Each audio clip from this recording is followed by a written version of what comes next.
Alléluia. Vous savez, chaque fois qu'on me dit de venir enseigner, je suis un peu stressé. Pourtant, il me l'a dit il y a au moins une semaine. Désolé.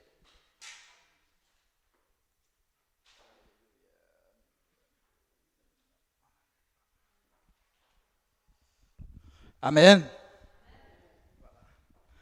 C'est pas grave, on va avancer pareil. Amen. Quelques petites difficultés, mais on va avancer. Amen. On va avancer ensemble. Amen. On va avancer ensemble. Amen. On va avancer ensemble. Amen. Alléluia. On ne va pas lâcher. Alléluia. Gloire au Seigneur. Donc, aujourd'hui, on va aller direct parce que Yannick m'a mis la pression. Je n'ai pas beaucoup de temps. Pourtant, j'ai tout un livre ici, mais bon. Amen. Donc, on va se lever. Amen. Et on va aller devant le Seigneur, n'est-ce pas, en prière. N'est-ce pas? Yannick, si tu peux nous guider dans la prière. Amen.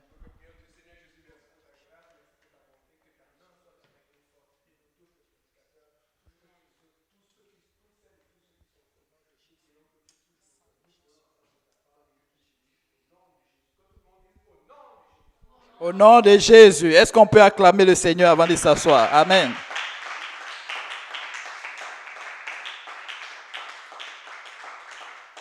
Amen. Vous pouvez vous asseoir. C'est pas facile, mais on va y arriver. Le Seigneur est bon. Vous savez, de nos jours, on ne peut pas l'ignorer. Peut-être nos enfants, mais nous-mêmes ne pouvons pas l'ignorer. Amen. Nous vivons dans des temps bizarres. Oui, les choses vont rapidement. Je ne sais pas, mais depuis que je suis arrivé au Canada, je ne sais pas, mais ça va très vite. Très vite. Ce n'est plus comme l'Afrique. Vous savez, ça fait près de 10 ou 15, 12 ans que je suis là, mais les choses vont vite. C'est comme si j'avais vieilli d'au moins 12 ans, ou bien de plus de 12 ans. Peut-être 30 ans, 50 ans, quelque chose comme ça. C'est très vite. Et pourquoi? Ce n'est pas parce que c'est le Seigneur qui l'a permis comme ça, mais c'est parce que c'est à cause de l'homme. Amen. À cause du péché de l'homme. Et cela affecte notre environnement. Vous pouvez le voir un peu partout. Dans la Bible explique un peu. Souvent, on va regarder la Bible et puis on va dire, ça c'était à leur temps. Mais non, c'est de notre temps aujourd'hui. On parle de réchauffement climatique. Ce n'est pas quelque chose que c'est juste l'effort de l'être humain. Amen. Si tu coupes tous les arbres, qu'est-ce qui va arriver? La sécheresse. Réchauffement climatique. Si tu en plantes, qu'est-ce qui va arriver? La pluie va revenir. Si tu pries, la pluie va tomber. Amen. Ça, c'est des petites équations qu'on peut résoudre facilement. Amen. Donc, en effet, quand Dieu a créé l'être humain, il n'y avait pas la mort. Adam était dans le jardin et il était tout seul avec les animaux, pas pour engager le débat entre la femme et puis l'homme qui a péché, mais pour dire que l'homme ne connaissait pas la mort parce qu'il n'y avait pas de désobéissance. Amen. Et Dieu le met dans un jardin, un très beau jardin, et qu'est-ce qu'il va faire? Il va lui donner un commandement. Cela, on peut le lire dans Genèse chapitre 2, versets 16 à 17 pour aller plus vite. Donc, je vais paraphraser un peu. Et Dieu lui interdit une seule chose. Amen. Que tout le monde dise Amen. Une seule chose lui était interdite. C'était l'arbre de la connaissance du bien et du mal. Ainsi, l'être humain ne va pas obéir, n'est-ce pas, à ce que le Seigneur va donner comme commandement.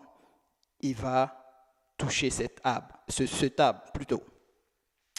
Et Dieu qui ne voulait pas le détruire, n'est-ce pas, va sacrifier des animaux. Amen. Et ce sang va servir, n'est-ce pas, à atténuer la colère de Dieu. Parce que dans la Bible, c'est dit que, n'est-ce pas, dans Romains 6, 23, qu'est-ce que quelqu'un là, ne pas que je dise plein de choses.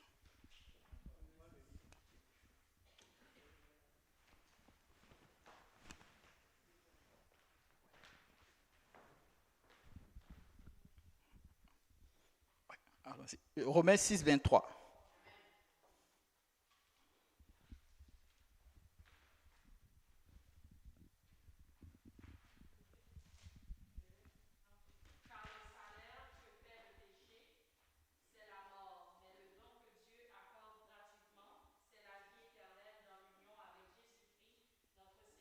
Amen. Donc, le salaire du péché, c'est quoi? C'est la mort. Donc, l'être humain devait mourir. Il a péché.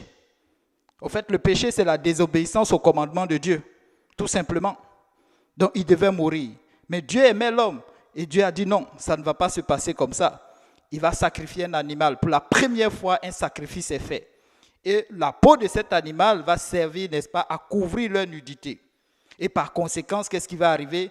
Le beau jardin dans lequel ils étaient, tout était gratuit, n'est-ce pas? Il n'y avait pas de maladie, il n'y avait pas, n'est-ce pas, de famine, on ne travaillait pas, à part Adam qui nommait les animaux, ce n'était pas un énorme travail, mais il faisait quand même quelque chose, ce n'était pas comme ce qu'on a aujourd'hui. Il n'y avait pas de limitation d'âge. Qui connaît l'âge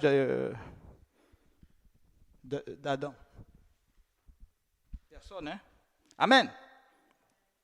Il n'y avait pas de port de masse, pas de coronavirus, il n'y avait pas d'inondation, pas de jeûne.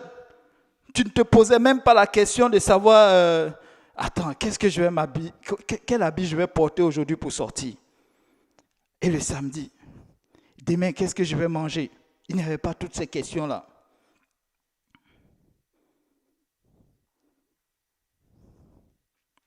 Maintenant, l'être humain va connaître ce qu'on appelle la dure réalité de la vie. Pourquoi? Parce que Dieu va le chasser du jardin d'Éden. Et il va connaître la mort physique, la mort spirituelle et la mort physique. Il va travailler avec souffrance, n'est-ce pas, pour gagner son pain. Et la femme va accoucher avec, n'est-ce pas, souffrance. Le péché, et cela va entraîner une conséquence. Cette conséquence, c'est que Dieu va condamner le péché dans la chair. Ainsi, tout être humain qui naît à partir d'Adam jusqu'à nos jours est pécheur. Donc, de facto, nous tous qui sommes ici, nous sommes... Qui n'a jamais péché?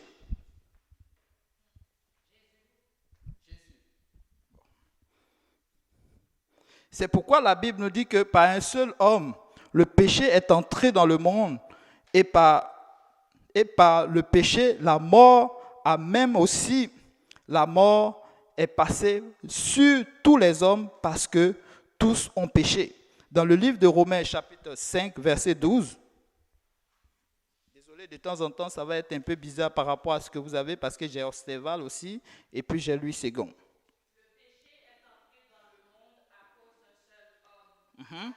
Mm-hmm. Le péché a amené la mort. Mm-hmm. Et ainsi, la mort a atteint tous les hommes parce que tous ont péché. Amen. Bon, en fait, je me suis trompé un peu, mais c'est plutôt 1 Jean chapitre 1, verset 8.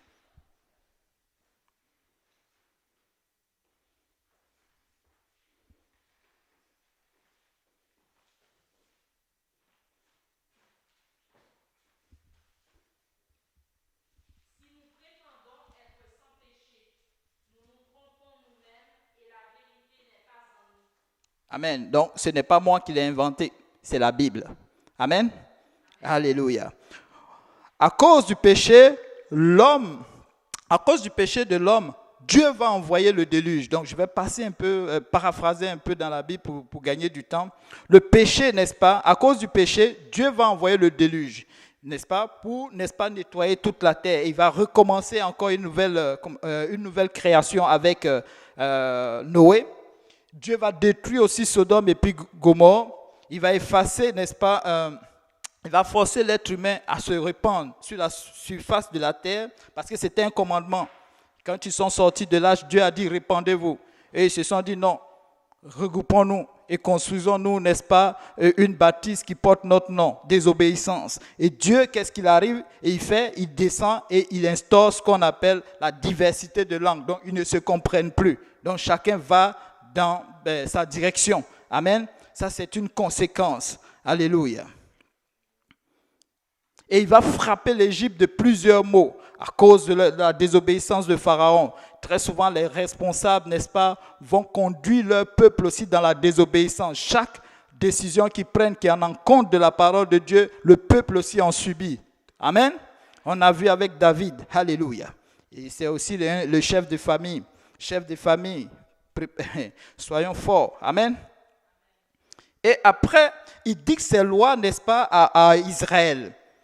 À Israël qui était en route, n'est-ce pas, vers la terre promise. Dieu va lui donner la loi. Dans Exode chapitre 20, verset 17,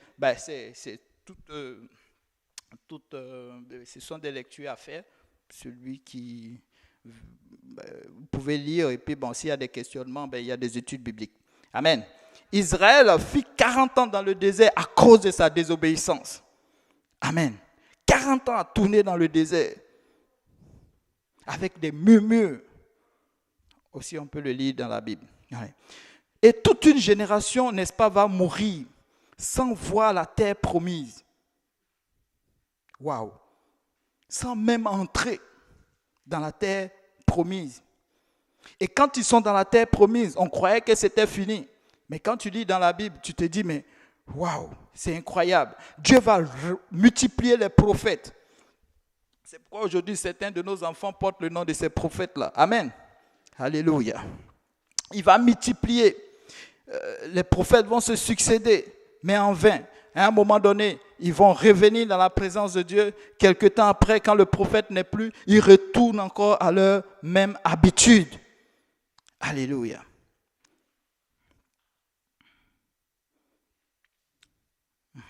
Ainsi, vont suivre une quantité de désobéissance jusqu'à ce que Dieu maintenant décide de les laisser comme ça. Ça, c'était Israël. Il a décidé de les laisser comme ça, sans même dire quoi que ce soit, puisqu'ils étaient totalement dans la vie. Ils ne voulaient pas retourner, n'est-ce pas? Malgré ils ont connu maintes captivités, n'est-ce pas? Dieu les disperse, mais ils n'ont pas cherché à changer. Aujourd'hui, lorsque nous entendons un peu, n'est-ce pas, ce bref récit, n'est-ce pas, sur Israël, nous pouvons dire qu'Israël exagère. Je me rappelle, un jour, le pasteur disait que quand sa femme lisait, n'est-ce pas, lisait des versets sur Israël à sa fille disait encore, chaque fois qu'il péchait et que Dieu amenait un prophète pour les ramener dans sa présence, et il repartait encore, et à chaque fois, elle, petite, elle disait encore. Donc vous voyez, on peut dire que Israël exagère. Mais laissez-moi vous dire, mais si nous regardons nos vies, nous ne sommes pas loin de ce Israël-là. Amen. Tout ce que nous subissons aujourd'hui n'est que la conséquence du multiple péché que nous faisons. Amen. Oui. Parce que beaucoup d'entre nous marchons sans même connaître la volonté de Dieu. Est-ce que c'est vrai? Beaucoup d'entre nous, est-ce que au moins une semaine, quelqu'un a lu sa Bible? Aïe, une semaine. Bon, supposons la semaine qui vient de passer là. Mardi passé, on était ici. Et jusqu'à ce mardi, est-ce que quelqu'un a ouvert sa Bible? Il y a plein, il y a certains. Et les autres? Bon, une fois. Bon. Et puis avec une multiple pensée. On a pensé au Seigneur. On a essayé de voir un peu si on se souvient d'un verset qu'on a lu il y a 30 ans. Ah oui. Mais, vous savez, chaque fois que l'être humain est confronté à une difficulté, ou bien lorsque arrive le moment d'aller chercher la face du Seigneur, nous trouvons des excuses. Et l'être humain est très fort dans ça. Nous là, nous sommes très forts. Oui, à chercher, n'est-ce pas, des plans pour ne pas faire la volonté de Dieu. Non seulement à ne pas chercher la face de Dieu, parce que si tu cherches la face de Dieu, qu'est-ce qui arrive? C'est comme si tu es accusé. C'est comme si le Seigneur te parle et puis il va te dire quoi faire. Donc mieux vaut ne pas aller chercher. Là, tu as une bonne excuse. Ah, je travaillais. Ah, c'est mon père. Oh, j'ai subi des violences. Je n'ai pas eu le temps. Le boulot, ma mère, mon père. Toutes sortes de choses. Ah, c'est même le pasteur. Il prêche mal. Il me regardait mal, il ne me saluait pas. Tout ça, ce sont des excuses. Il n'y a pas longtemps, quelqu'un nous enseignait sur les TikTok. Ça, c'est les réseaux sociaux. Je ne veux pas rentrer dans tout ça. Tout ça aussi, ça nous vole le temps. Ce n'est pas forcément les pasteurs. Est-ce que nous-mêmes, nous pouvons nous asseoir et puis nous dire que réellement, nous sommes une cause. Nous sommes un problème à ce que Dieu agisse dans notre vie. Amen. Au regard de la Bible, il y a des voies qui nous conduisent toujours dans la désobéissance et nous empêchent vraiment de nous repentir. Et ces voies sont toujours affamées, jamais satisfaites. La Bible les compare au séjour des morts. Habakkuk chapitre 2, verset 5. La sœur va lire dans le micro et ça va être un peu plus fort. Habakkuk chapitre 2, verset 5. Parce que quand on lit dans la salle, les gens qui sont en ligne n'entendent pas.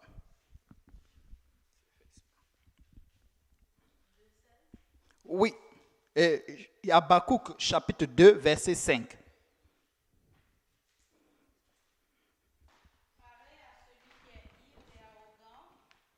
L'orgueilleux ne demeure pas tranquille. Il élargit sa bouche comme le séjour des morts. Il est insatiable comme la mort. Il attire à lui toutes les nations. Il assemble auprès de lui tous les peuples. Amen. Ça, c'est l'orgueil. L'orgueil, c'est un peu comme, vous savez, c'est bon d'avoir l'orgueil. Lorsque tu l'orientes dans le sens de gagner le Seigneur. Amen. Lorsque tu te bats dans la vie pour un but, n'est-ce pas, noble. Mais lorsque le Seigneur n'est pas au centre, amen. Même quand nous venons à l'église, très souvent, cela sera mêlé à l'égoïsme. Nous pensons tous à nous. Qu'est-ce que le Seigneur peut faire pour nous? Nous sommes à une place dangereuse. Amen. On dit l'orgueil ne demeure pas tranquille. Il élargit sa bouche. Aujourd'hui, c'est telle chose. Demain, ça sera quoi? Une autre. Après, ça sera ceci. Et si nous regardons dans nos vies, il y en a. Proverbe chapitre 27, verset 3, verset 20.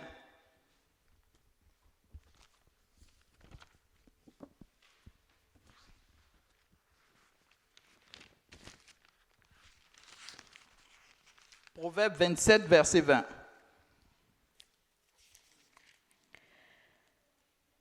Le séjour des morts et l'abîme sont insatiables. De même, les yeux de l'homme sont insatiables. Ah oui. Oh, qui a déjà péché par les yeux? Aïe, aïe, aïe, aïe, aïe. Moi-même, je lève mes deux pieds. Vous voyez? Vous voyez? Après, l'orgueil, ce sont les yeux. Quand nous regardons, nous convoitons. Alléluia. Donc, celui qui dit qu'il n'a jamais péché, c'est un...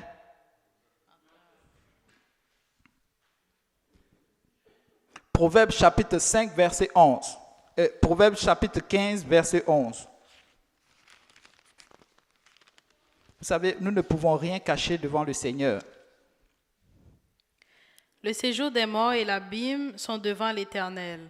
Combien plus les cœurs des fils de l'homme? Ah ah! Voilà une autre affaire. Notre cœur est devant le Seigneur. Qu'est-ce que tu penses actuellement pendant que tu es assis devant moi? Qu'est-ce que nous pensons? Quand le service va finir, nous allons rentrer chez nous. Pendant que nous rentrons chez nous, sur quoi nous méditons toute la semaine? Est-ce que c'est un verset biblique? Est-ce que c'est un plan pour mieux faire le service du Seigneur? Ou, bon, la Bible nous dit que notre cœur est méchant et tortueux par-dessus tout. J'ai fait selon mon cœur. Amen. 3 voies. L'orgueil, je n'ai pas pris beaucoup. L'orgueil, les yeux et le cœur. Vous savez, c'est avec le cœur que nous nous repentons. C'est avec le même cœur-là que nous trouvons le Seigneur. Il n'y a qu'une seule personne qui peut être dans ce cœur-là. Amen. Alléluia. Oui. Vous savez, Dieu est omnipotent. Dieu est souverain. Dieu est grand. Dieu sait tout. Il peut tout faire. Il est puissant. Il est au-dessus de tout. C'est lui qui a tout fait. C'est lui qui a tout créé. Dans 1 Samuel, chapitre 2, versets 6 à 7.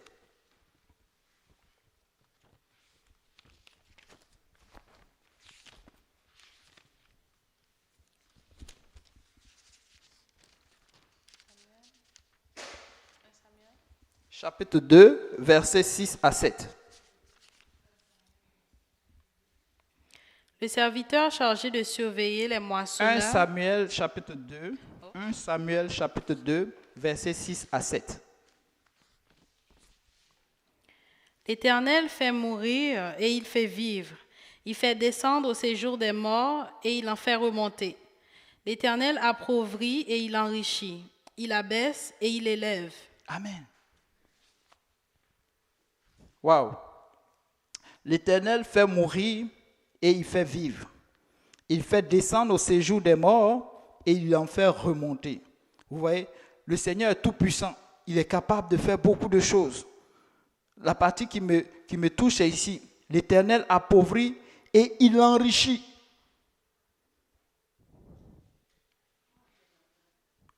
Il abaisse et il élève. Donc tu peux rester dans le Seigneur, dans la présence de Dieu et puis t'enrichir. Mais de quelle richesse le Seigneur est en train de parler? Dans Job chapitre 14, versets 4 à 5.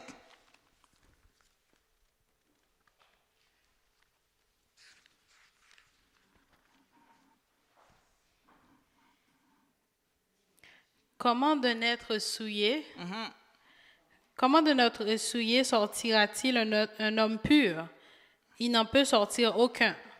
Si ses jours sont fixés, si tu as compté ses mois, si tu en as marqué le terme, qu'il ne saurait franchir. Amen. Vous savez, nous ne pouvons pas nous-mêmes nous sauver nous-mêmes. Nous ne pouvons pas sortir du péché en nous disant je peux faire ceci, je vais faire cela. Nous ne pouvons pas définir les plans de Dieu. Nous ne pouvons pas définir ce Dieu qui est présent dans notre vie. Amen. Nous ne pouvons pas sortir de ce péché. Ça prend Dieu. Amen. Ça prend lui-même. Alléluia. C'est pourquoi nous devons venir à l'église. Alléluia. C'est pourquoi nous devons lire la parole de Dieu. Alléluia. Vous savez, avant de chasser l'être humain, Dieu a fait une promesse. Vous voyez pourquoi il est souverain? Souvent, tu vas passer par une situation difficile et puis tu te dis que Dieu est trop loin de moi. Je suis trop souillé. Dieu ne m'entend plus. Je pense que c'est bad pour moi. Laisse-moi te dire, notre Dieu que nous servons est un Dieu de deuxième chance. Il devait tuer Adam et Ève devaient mourir. Mais Dieu a fait quoi? Il avait une promesse dans son sac pour eux. Aujourd'hui, si tu es assis là, Dieu a une promesse pour toi. Je ne sais pas par quoi tu passes. Peut-être que tu te penses trop sale pour avancer dans le Seigneur. Mais Dieu a un plan quelque part. S'il a pu aider Ève et Adam. Vous savez, Adam et Ève, c'était les premiers.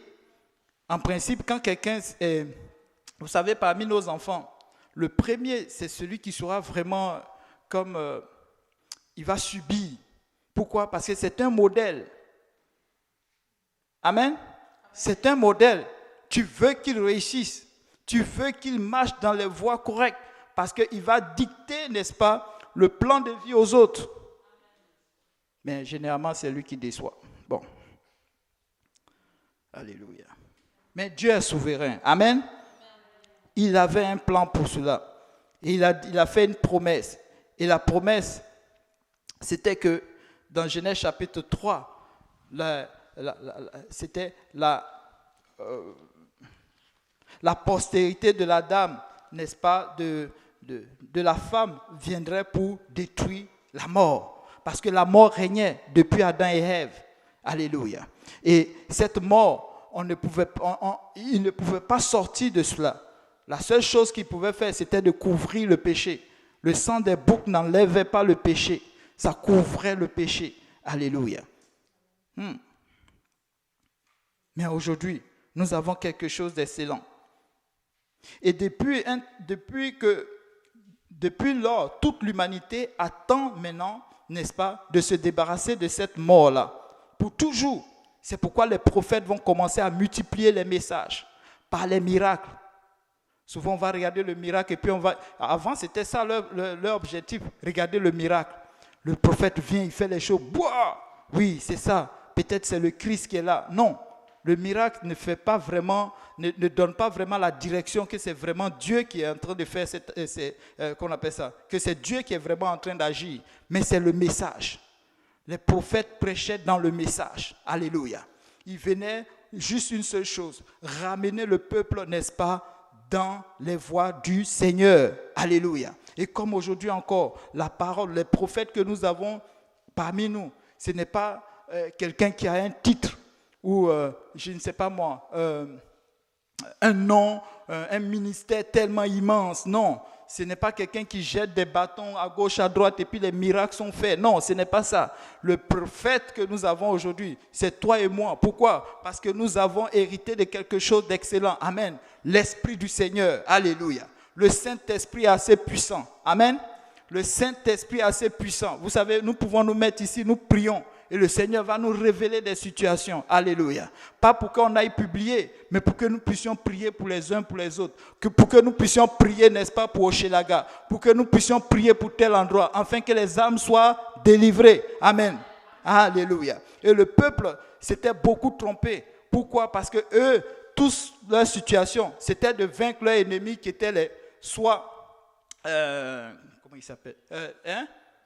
Les Madianites ou les Romains.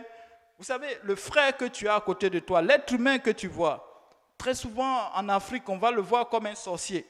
Je le dis parce que c'est une expérience. Ici, je ne sais pas comment on le voit. Peut-être on va dire que c'est celui qui m'empêche d'aller de l'avant. Mais en réalité, non, c'est toi-même. C'est nous-mêmes. Est-ce que nous sommes à la place que le Seigneur veut que nous soyons? Nous nous trompons de combat. Et ça a été le fait d'Israël. Il s'est trompé de combat. Oui. Oui. Parce qu'ils châtiaient tous ceux que le Seigneur les envoyait pour, n'est-ce pas, les ramener dans le droit chemin.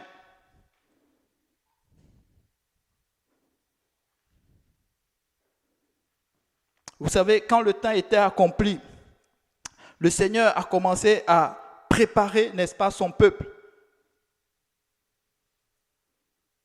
Oui, par le message.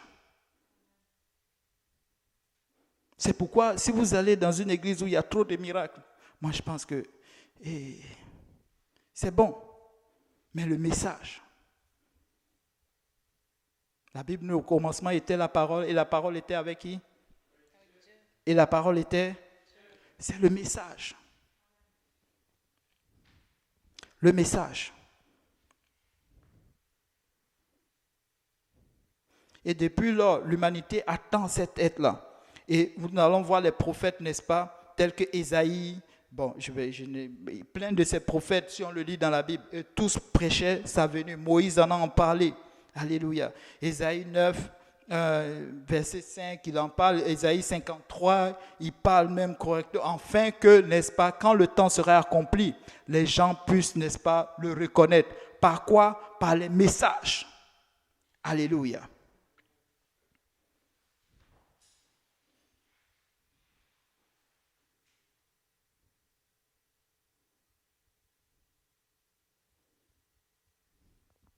Dans Jean chapitre 1, verset 20 à 21.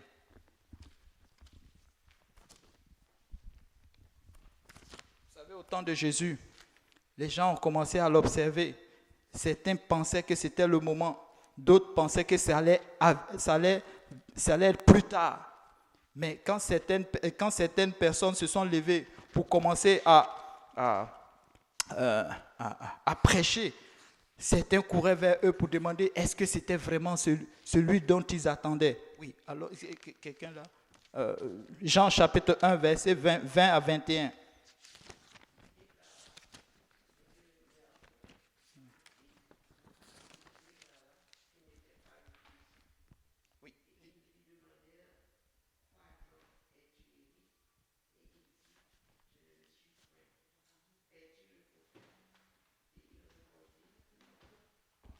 Amen.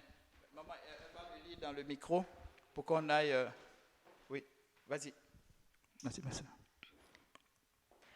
Oui. Il déclara, et il le nia point. Il déclara qu'il n'était pas le Christ. Et ils lui demandèrent, quoi donc? Es-tu Élie? Il dit, je ne suis point. Es-tu le prophète? Il répondit, non. Amen. Et ça, c'était Jean-Baptiste. Jean-Baptiste commençait déjà à prêcher. Et beaucoup ont commencé à courir pour aller vers lui. Oh, est-ce que c'est toi le Christ? Est-ce que c'est toi qui devais venir? Est-ce que c'est pourquoi tu fais ça? Vous voyez? Donc ils attendaient, tout le monde était dans l'attente. Et tout ceci, c'était pour l'humanité. Vous voyez, dans Jean chapitre 1, verset 41, Philippe rencontra Nathanaël et lui dit, nous avons trouvé celui de qui Moïse a écrit dans la loi et dont les prophètes ont parlé, Jésus-Christ de Nazareth, fils de Joseph. Alléluia. Donc c'est de Jésus. Avant, le nom n'était pas révélé.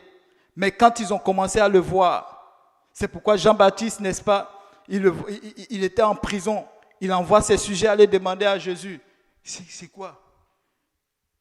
Mais Jésus n'a pas dit, bon, allez lui dire que c'est moi. Non, il n'a pas fait ça.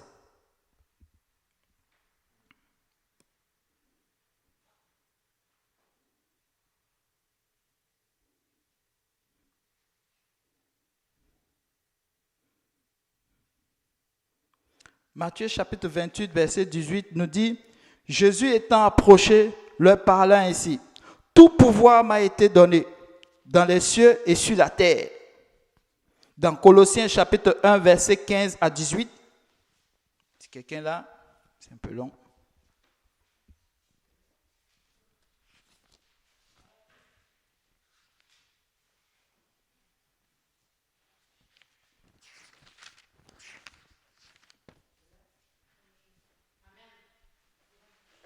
Okay.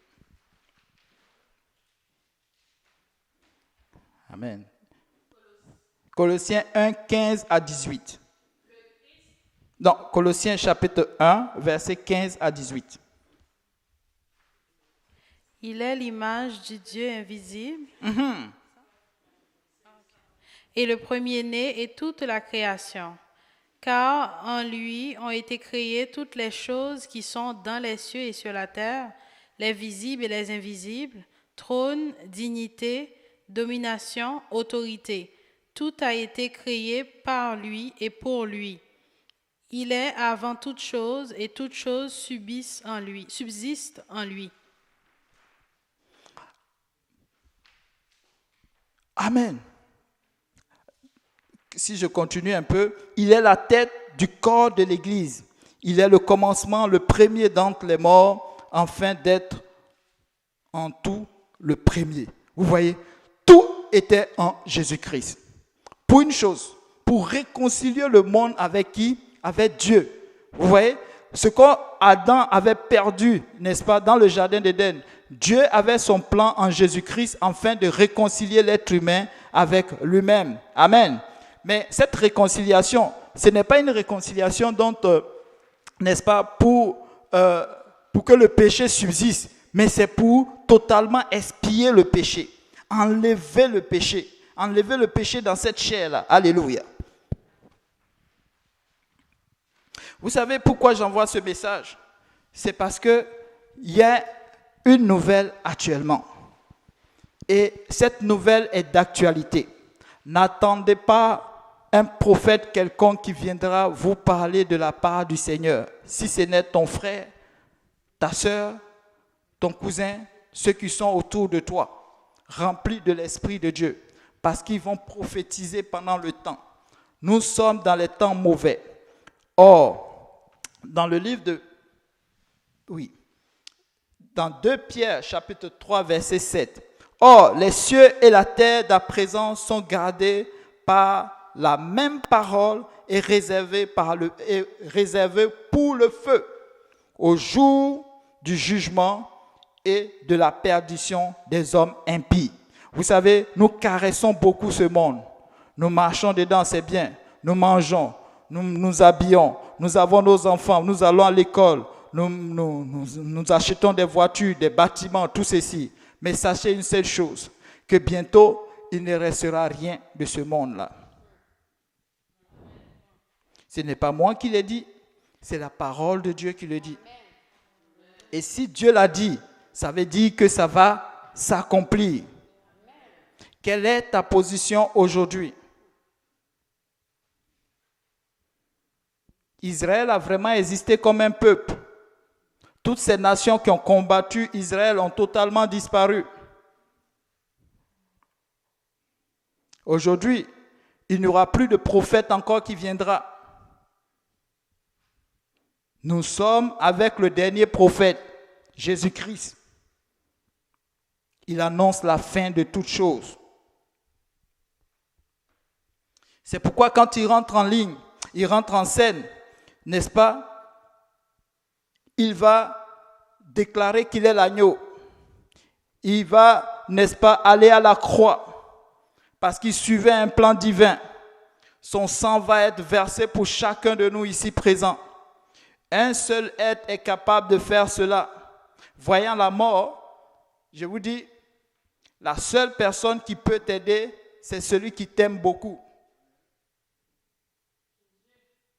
Il est allé à la croix et il a payé le prix pour chacun de nous ici présents. Afin que nous ne connaissions pas la mort. Ce n'est pas de cette mort dont je parle, c'est-à-dire demain matin tu tombes, tu es fini. Et là encore, la Bible dit qu'il est réservé à l'être humain de mourir une seule fois et après quoi vient le jugement. Sachez une seule chose, et le Seigneur le dit.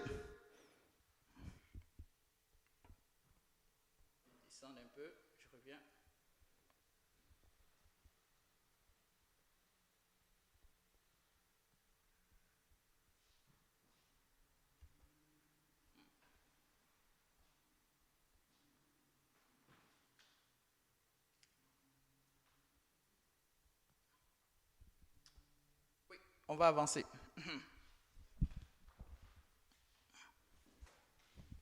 Voilà. Donc, cette terre, elle va disparaître. Oui, elle va disparaître. Elle ne va pas rester là.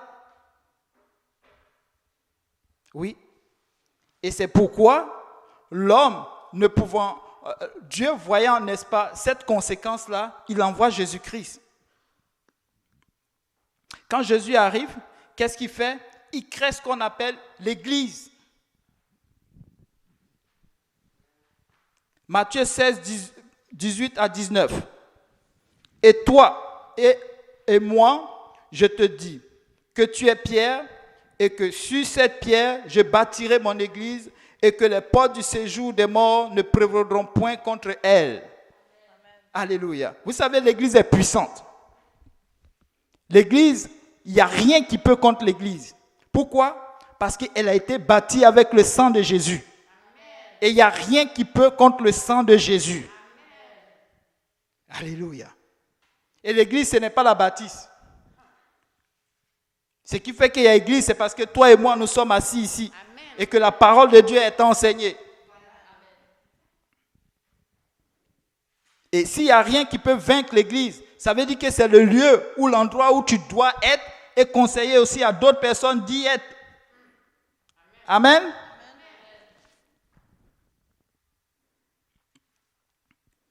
Et pendant ce temps, quand il a fini, quand il a prêché cela, il va ouvrir, n'est-ce pas, l'esprit des apôtres, afin qu'ils comprennent les Écritures et qu'ils sachent une seule chose. La repentance et le pardon des péchés seraient prêchés en son nom. Non seulement à Jérusalem et aussi à toutes les autres nations. Donc, le pardon des péchés, la repentance et le pardon des péchés seraient prêchés dans le nom de qui? Jésus. Donc, comment on rentre dans l'église? C'est par le sang de Jésus. Alléluia. Et il leur donne une mission. Allez par toute la terre et prêchez aux nations. Baptisez-les au nom du Père, du Fils et du Saint-Esprit. Et enseignez-leur à garder ses commandements. Vous savez, si nous voulons faire partie, n'est-ce pas, du livre de vie de l'agneau, c'est le moment. Première action, c'est par la foi en Jésus-Christ. Et si tu as foi en Jésus-Christ, Jean le dit, bon, c'est la foi en Jésus-Christ, oui, Jean le dit dans Jean chapitre 3, verset 16. Car Dieu a tant aimé le monde qu'il a donné son Fils unique, afin que quiconque croit en lui ne périsse point, mais ait la vie éternelle. La vie que tu as aujourd'hui, ce n'est pas la vie éternelle. Parce que, évidemment, un jour, tu vas passer cette porte-là. Vous savez, tout le long d'une vie vraiment belle qu'on a vécue ici, si c'est trop, c'est 120 ans. Après, qu'est-ce qu'on fait? Où tu vas? Où tu vas?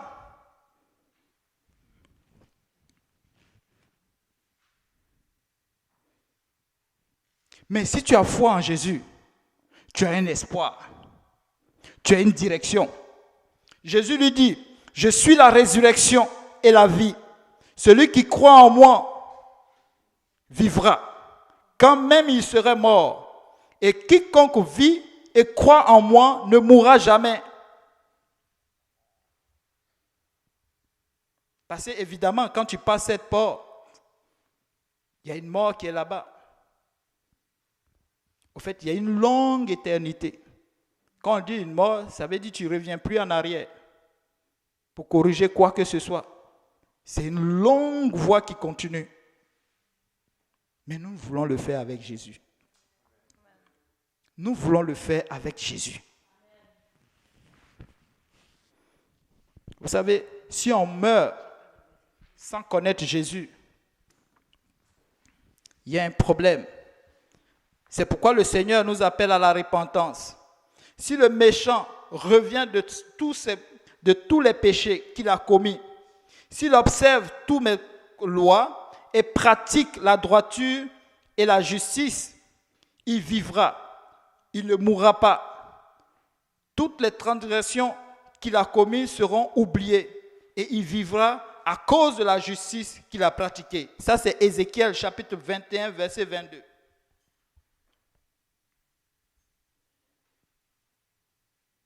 Romain nous dit, mais par ton endurcissement et par ton cœur impénétrant, tu amasses un trésor de colère pour le jour de la colère et de la manifestation du juste jugement de Dieu. Mon frère, ma soeur, si nous marchons contre le Seigneur, qui pourra plaider pour nous?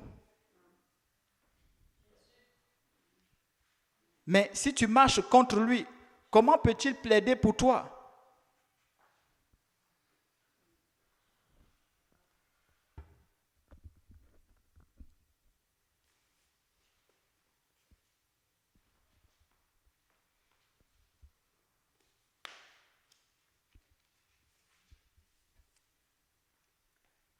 L'autre chose, c'est le baptême par immersion. Tu t'es repenti, ça te prend, n'est-ce pas, le baptême par immersion. Certains vont me dire, je suis déjà baptisé, c'est vrai, c'est bon, tu es baptisé. Mais n'oublie pas, le Seigneur te demande la repentance au quotidien.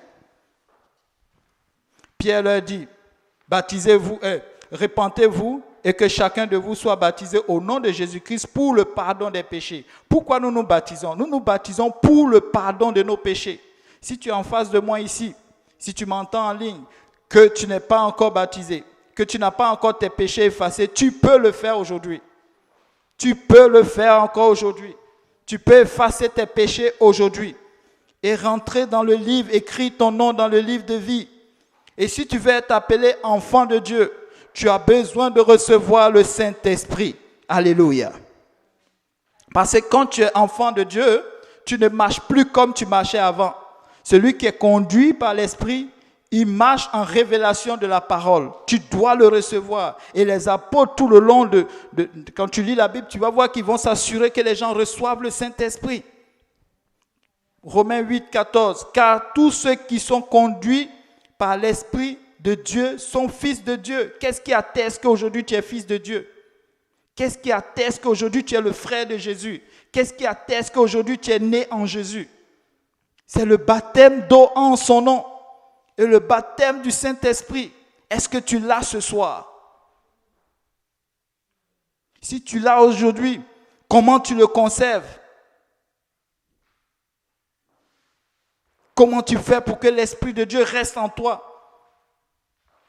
Est-ce que tu marches encore comme tu marchais avant? Tu as reçu le Saint-Esprit.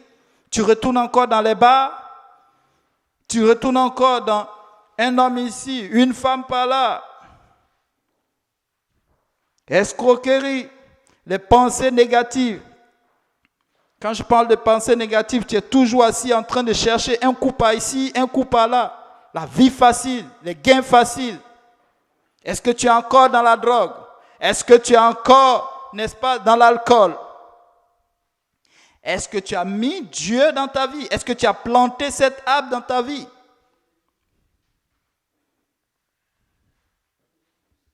Parce que c'est ce même esprit qui va rendre témoignage à notre esprit que nous sommes enfants de Dieu. Romains 8, 16. Ce n'est pas ton pasteur. Le temps de rendre compte arrive. Ecclésiaste nous dit, jeune homme, réjouis-toi dans ta jeunesse.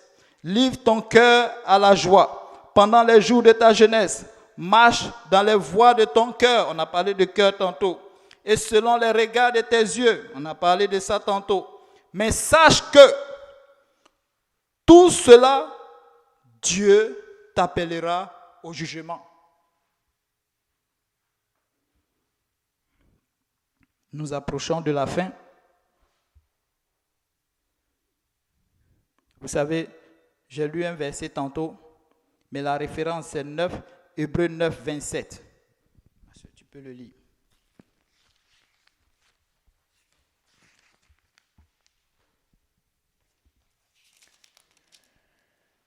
Et comme il est réservé aux hommes de mourir une seule fois, après quoi vient le jugement, oui. De Après, même Christ. Oui, c'est bon, c'est bon. Donc, si tu meurs aujourd'hui sans Christ, il y a un jugement qui t'attend. Mais la parole de Dieu te tend une pêche. Une chose. Apocalypse chapitre 20, verset 21. Puis je vis un grand trône blanc, et celui qui était assis dessus, la terre et les cieux s'enfuirent devant sa face, et il ne fut plus trouvé de place pour eux.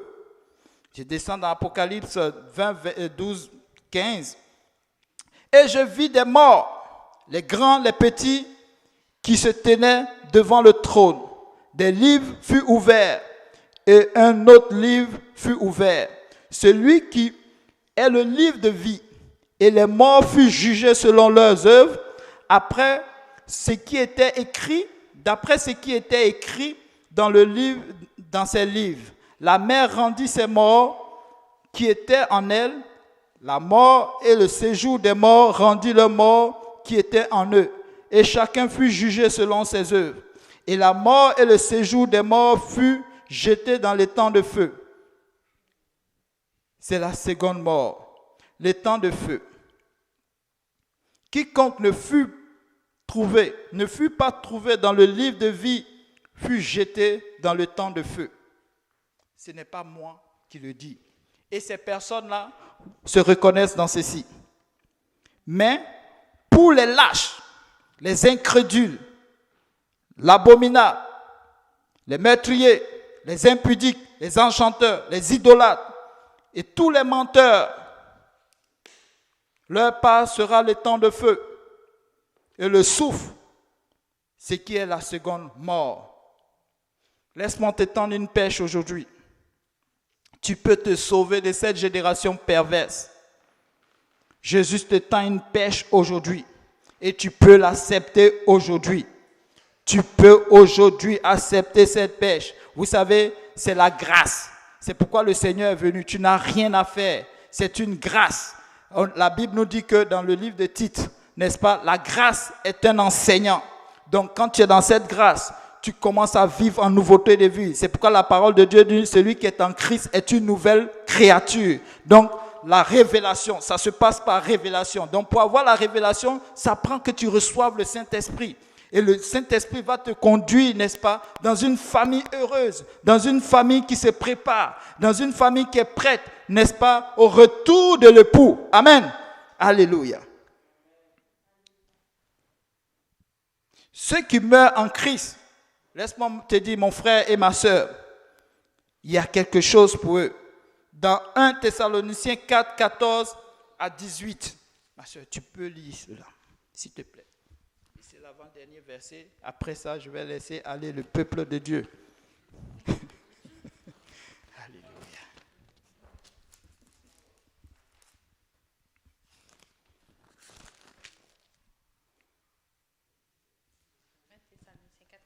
Oui, 4, 14 à 18.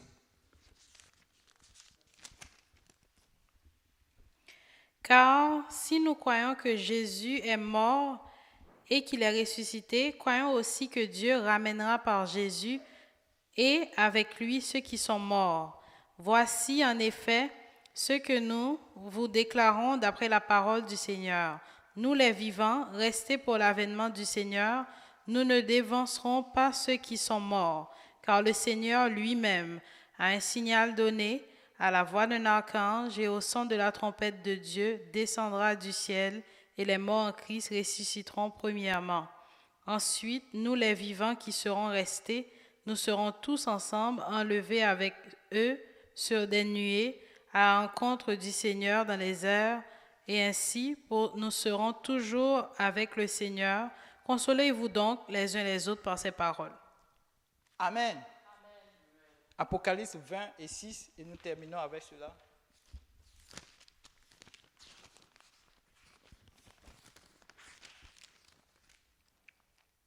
Heureux et saints ceux qui ont part à la première résurrection. La seconde mort n'a point de pouvoir sur eux, mais ils seront sacrificateurs de Dieu et de Christ, et ils régneront avec lui pendant 1000 ans. Amen. Vous savez, voici notre espérance. Amen. Nous voulons être avec Christ. Nous voulons participer à la première résurrection. Qui veut attendre la seconde résurrection?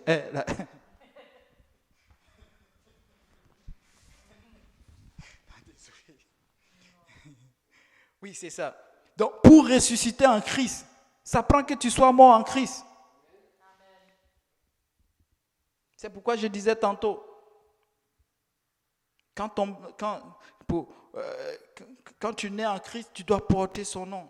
Jésus lui-même le dit dans Jean chapitre 3, verset 1 à 7, je pense. Il parle, n'est-ce pas, de cette renaissance.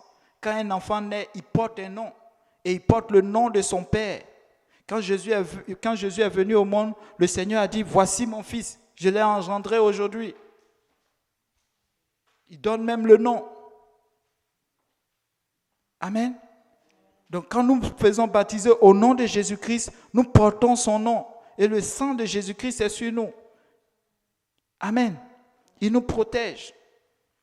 Et quand nous recevons son Esprit Saint, alors, et que nous marchons en nouveauté de vie, nous témoignons au monde que nous sommes enfants de Dieu. Ne résistons pas à l'Esprit lorsqu'il nous parle. Amen. Nous voulons tous participer à cette première résurrection. Amen. Alors, donc ce soir, celui qui m'a entendu et qui n'est pas encore baptisé au nom de Jésus-Christ, vous pouvez le faire. Amen.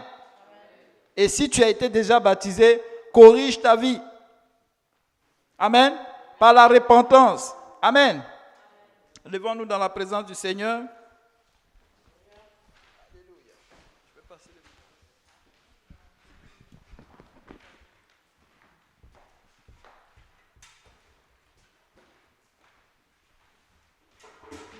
Alléluia, alléluia. Merci beaucoup, frère Simplice, pour ce message et pour cet appel. Il est très clair. Amen. Gloire à Dieu parce que quelqu'un a répondu au message. Donc, on va accélérer le service parce que nous aurons un baptême tout à l'heure. Nous allons aller à l'est, déjà parler au pasteur Abou. Et donc, on a l'ami de la sœur Stéphanie, la sœur Laurie qui va se faire baptiser au nom de Jésus. Alléluia, le Seigneur est bon. Oh, Seigneur Jésus. Oh, yeah. Je pensais hier, on était en train de blaguer avec le frère Gauthier, le frère Simplice. Et je dis toujours quelque chose. Est-ce que les gens réalisent c'est quoi l'enfer? Parce que Dieu ne veut pas nous faire peur. Il veut nous avertir. Il y a une chose que j'aime beaucoup personnellement. J'aime beaucoup prendre des glaçons, mettre de l'eau dedans. Parfois, quand tu ne veux pas trop, tu sais, quand tu veux éviter le sucre, tu veux être santé, tu vas mettre juste un peu de jus dedans avec les glaçons. C'est très agréable pour la bouche. C'est rafraîchissant. Mais est-ce que vous réalisez que ceux qui sont en enfer maintenant et ceux qui vont les suivre ne vont plus avoir cette possibilité? C'est quelque chose de ne plus avoir l'occasion d'avoir des glaçons, d'être rafraîchi. Mais c'est autre chose d'avoir soif et de ne pas pouvoir boire. Chaque fois que j'ai soif, quand je fais du sport ou quand j'ai trop travaillé, souvent je suis occupé, je ne pense même pas à boire. Mais quand vient le temps de boire, je veux avoir mes glaçons. Je veux avoir mon eau. Est-ce que les gens réalisent même que Dieu nous a donné une vie et nous sommes en train de jouer avec? Frère Simplice a dit tout à l'heure que celui qui croit, et c'est vrai, le Seigneur a dit, celui qui croit en moi ne mourra pas. Amen. Il y a deux sens à cela. Moi, j'ai vu les hommes de Dieu, la plupart des hommes de Dieu que j'ai vus qui servent Dieu, vous allez voir qu'ils vivent longtemps. À part les gens qui prêchent l'évangile de prospérité, qui meurent toujours dans des accidents, des choses bizarres. Mais quand tu serves vraiment Dieu, même pas, je ne veux pas venir parler juste des apostoliques. J'ai vu des gens non apostoliques qui servent Dieu depuis longtemps. J'ai vu qu'en général, un enfant de Dieu vit beaucoup plus longtemps que quelqu'un qui n'est pas enfant de Dieu. Mais il y a aussi un autre truc, parce que les chrétiens aussi meurent. On a beaucoup de pasteurs qui sont morts pendant la pandémie. C'est que les gens ne comprennent pas, parce que quand Jésus dit « Celui qui croit en moi ne mourra pas », on parle de la seconde mort. J'étais tellement content quand il a lu les versets, parce que des fois, les gens ne comprennent pas. Quand on dit « Tu ne mourras pas », il y a la seconde mort.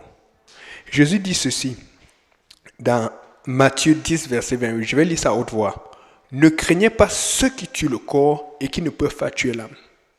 S'ils ont le contrôle sur le gouvernement, sur le vaccin, sur n'importe quoi, s'ils ont les mitrailles, s'ils ont les kalachnikovs, s'ils ont quoi que ce soit, n'aie pas peur d'eux.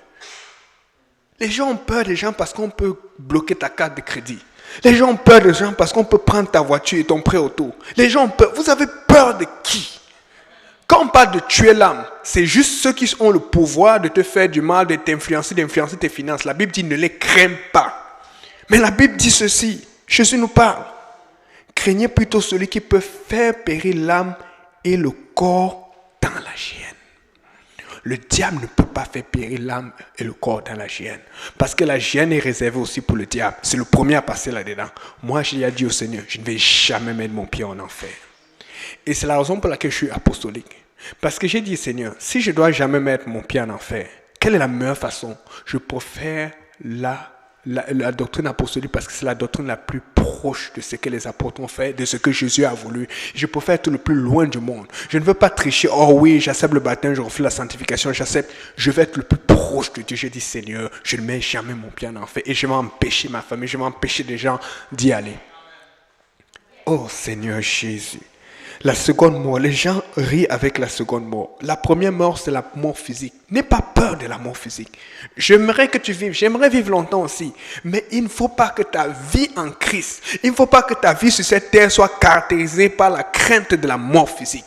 Ta vie sur terre doit être caractérisée par la crainte de la seconde mort. Et alors que ta vie sur terre est caractérisée par la crainte de la seconde mort et que tu cherches Dieu, ta vie sur terre va être caractérisée par l'amour de Dieu. Parce que la Bible dit que l'amour parfait bannit la crainte. Oh Seigneur Jésus. La Bible dit dans Apocalypse 20, verset 11, toujours verset 14. Comme Frère Simplice il a lu plus bas, je vais lire un peu plus haut pour voir que le Seigneur revient encore là-dessus. Et il insiste sur ce point. Il dit verset 14, ça dit ceci. Et la mort et le séjour de mort furent jetés dans les temps de feu. Écoutez, il y a deux endroits qui sont préparés. Le premier endroit qui s'est préparé pour ceux qui vont servir Dieu, c'est la Nouvelle Jérusalem. Personne ne coupe la Nouvelle Jérusalem. Ceux qui meurent maintenant et qui ne servent pas Dieu vont en enfer. Ceux qui meurent maintenant et qui servent Dieu vont au paradis, vont dans la présence du Seigneur. Mais personne n'écoute parce que c'est une promesse. La promesse de ceux qui vont servir Dieu, c'est de finir dans la Nouvelle Jérusalem, dans ces rues en or, avec les portes de perles. Amen. Et c'est inoccupé, parce que c'est une promesse. C'est comme une nouvelle voie. C'est quelque chose que Dieu garde pour toi. La promesse de ceux qui ne vont pas servir Dieu, c'est la géhenne, le lac de feu. Non, la géhenne, je pense, c'est plus l'enfer. C'est le lac de feu. C'est un lac dans lequel la Bible dit, je viens de lire, je relis encore verset 14. Et la mort et le séjour des morts fut jeté dans les temps de feu. Et c'est là où va être jeté le diable et tous ceux qui ne le savent pas. Vous pouvez lire plus loin. Et il dit bien, c'est la seconde mort. Quand Jésus dit, celui qui croit en moi, il est en train de parler spécifiquement de cette mort. Écoutez, moi quand je vis pour Dieu, c'est pour éviter cette mort. Mais une fois quand tu commences à te mettre dans le Seigneur, tu te rends compte que non seulement tu vas au ciel, mais tu vas avoir plus de promesses au ciel. Tu vas avoir plus de choses. Et même pas seulement dans le ciel. Dans cette terre, la Bible dit que celui qui aura laissé tout va profiter des richesses dans ce monde et dans le siècle à venir. Mais c'est parce qu'on veut la richesse comme le monde le veut. Je ne veux pas la richesse comme le monde le veut. Je suis passé par des problèmes financiers. Si je n'en ai pas maintenant, ce n'est pas parce que le monde m'a... C'est parce que j'ai suivi les règles du Seigneur Jésus. Amen. Dernier verset que je vais lire pour cela. La Bible dit... Apocalypse 2, on a beaucoup lu Apocalypse aujourd'hui parce que le Seigneur veut parler à son peuple. Amen.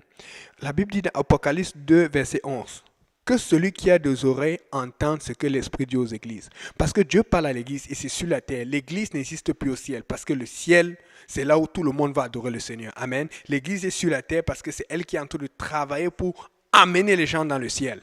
Amen. La Bible dit que celui qui a des oreilles entende ce que l'Esprit dit aux églises, et celui qui vaincra n'aura pas à souffrir. C'est écrit là. Celui qui vaincra n'aura pas à souffrir la seconde mort. Tu ne veux pas souffrir la seconde mort? Écoute ce que l'Esprit dit à l'église. C'est pour ça que c'est bien d'être à l'église. C'est pour ça que c'est bien d'écouter ce que Dieu parle. Écoutez. Quel que soit le pasteur, quel que soit l'homme, Dieu a dit qu'il va passer par l'homme. Amen. Quelle que soit l'erreur ou la réputation, Dieu va passer par l'homme. Maintenant, c'est ta responsabilité d'entendre la part de Dieu. Si tu as entendu du mauvais homme, Dieu va s'arranger que tu entendes du bon homme. Si tu as entendu du mauvais prophète, Dieu va s'arranger pour que tu entendes du bon prophète. Mais tôt ou tard, il faut que tu fasses la volonté de Dieu. Tu ne peux pas arriver devant Dieu. Oh, Rabat, parce que je sais comment Dieu m'a rattrapé quand je voulais tricher, quand je ne voulais pas le servir. Tu ne peux pas arriver devant Dieu, tu ne vas pas dire que Dieu ne t'a pas parlé. Tu ne vas pas arriver devant Dieu, tu ne vas pas dire que Dieu ne t'a pas averti. C'est impossible. C'est impossible. Alors écoute quand Dieu te parle maintenant. N'attends pas d'arriver devant Dieu. La Bible dit que beaucoup de gens vont pleurer et grincer des dents dans la présence. Je vous dis, ça fait mal. C'est à cause de ça que nous jeûnons, c'est à cause de ça que nous nous privons. Il y a tellement de choses que je pourrais faire, mais je ne vais pas faire parce que je sais que les gens vont prendre ça comme occasion de chute. La seconde mort est réelle et elle est plus proche qu'on ne pense parce qu'on a peur de la mort physique, parce qu'on a peur des problèmes financiers, parce qu'on a... Écoutez, qu'est-ce qui va t'empêcher de vivre pour Dieu? Si tu veux vivre pour Dieu, rien. Arrêtons de craindre la mort physique et qui est liée aux finances et qui est liée à l'orgueil de ce monde, qui est liée aux richesses de ce monde. Commençons à craindre la seconde mort. Et alors que nous craignons la seconde mort, Dieu va mettre son amour à nous. On va élever la voix, on va prier. Seigneur Jésus, que ta main soit sur nous, Seigneur. Touche nos cœurs, Seigneur Jésus, et que nous commençons à craindre la seconde mort et non la première qui est juste physique. Que nous commençons à craindre la mort spirituelle, Seigneur. Que nous élevions ton nom, Papa. Que nous fissions ta bonté, que nous fissions, Seigneur, ta volonté. Que nous marchions sincèrement et d'un cœur ouvert vers toi. Que nous te cherchions sincèrement, car ta parole dit, vous me chercherez et vous me trouverez si vous me cherchez de tout votre cœur, Seigneur. Que sert-il à un homme de gagner le monde s'il perd son âme? Que sert-il à un homme de gagner le monde s'il perd son âme, Seigneur? Oh, alléluia! Saraba, shetaraba, soto, Seigneur. Oh, Seigneur. Alléluia. On va prier pour bénir le repas. Contrairement à d'habitude, on va juste faire des assiettes. On va aller vite comme ça. Ceux qui sont obligés de rentrer, mais j'encourage tout le monde à venir. Comme ça, on va un peu fêter. On va essayer de mettre, je sais qu'on n'a jamais fait ça, mais mettez les nourritures dans les voitures. On va manger à l'aise. C'est que Pasteur Abou va être, on va aller dans la cuisine et tout. Donc, chacun fait son assiette rapidement pendant qu'on arrange les chaises et puis on va être rapide parce que on a un baptême. Amen. C'est pour ça que nous sommes l'église. Amen. Alléluia. Et puis on va voir pour le sud. Que Dieu vous bénisse. Et puis, ceux qui sont en ligne, on va couper rapidement le direct maintenant parce qu'on va faire le direct du baptême tout à l'heure à l'est. Amen. Que Dieu vous bénisse. Au revoir. Bye.